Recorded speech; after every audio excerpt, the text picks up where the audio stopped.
Carlos Alcaraz continues his Wimbledon 2025 campaign with a composed and calculated 4-set victory over Germany's Jan-Lennard Struff, securing his place in the round of 16. The final score, 6-1, 3-6, 6-3, 6-4. It wasn't all smooth sailing, but the world number 2 once again showed why he's one of the most dangerous players on grass. From the very first point, Alcaraz made his intentions clear. Alcaraz and Struff have faced each other 4 times before, with the German winning the first match and giving trouble to Alcaraz in the other 3. And against a player he's had trouble with in the past, Alcaraz came out focused, aggressive, and tactically sharp. His movement was electric, his shot selection precise, and his return game left Struff scrambling. The German, known for his power and willingness to rush the net, couldn't find his rhythm. His serve wasn't effective, his net play fell flat, and Alcaraz steamrolled to a 6-1 opening set. But then came the twist. In the second set, Alcaraz grabbed an early break and seemed to be cruising, yet something shifted. His intensity dropped and Struff pounced. Suddenly, the German's power game clicked. His forehand started landing, he served better, and his aggression paid off. Alcaraz was caught off guard, and in a surprising turnaround, he dropped the second set 3-6. It was a reminder, even the top players can't afford to relax for a moment in a Grand Slam. Set 3 saw the return of the Alcaraz we expect. Quick on his feet, sharp in his decisions, and tactically in control. He reasserted himself with a blend of controlled aggression and relentless consistency. Struff tried to hang on, but Carlos was simply better in the key moments, taking the set 6-3 and shifting momentum firmly back in his favor.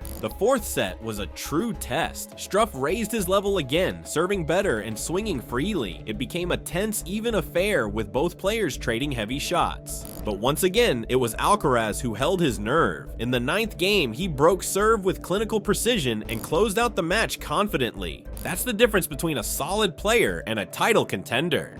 With this win, Alcaraz moves into the round of 16 at Wimbledon 2025. This win also was his 21st in a row, the longest winning streak he has had in his career. Up next, Andrei Rublev, a more consistent and dangerous opponent than Struff, and someone who will punish any dip in form. Carlos hasn't been perfect in this tournament. He's still dealing with occasional lapses in focus and hasn't fully locked in his serve. But what stands out is his ability to adjust mid-match, recover from shaky moments, and finish strong. And in a tournament like Wimbledon, that ability might just be what carries him deep into the second week. Carlos Alcaraz also praised Djokovic, his intelligence, and how he has influenced him. Alcaraz was asked, who is the smartest player on the circuit, the one who has impressed you the most with their knowledge of this sport? That's a good question. Right now, I believe Novak Djokovic is the smartest guy on the court. Novak is undoubtedly the player with the most knowledge about this sport. With his experience and all he has lived on a tennis court, having watched many matches in his career, I think he knows the most about this sport. Continued discussing his relationship with Djokovic when asked if he could absorb something from that knowledge in a special way. I have spoken with Novak many times. I have watched his matches, trained with him, and also seen some of his practices. However, we don't talk about tennis, matches, or things like that. I prefer to talk with him about other things, about life, not tennis, really. I don't know how to answer that question. I try to learn some things from his game, from the way he trains, from the way he plays at times in his matches, but always from an external perspective, not because I talk to him or ask him tennis questions. I love watching him play tennis. I love all the times I've trained with him, the way he moves, plays, and trains, but apart from that, I don't speak with him about tennis.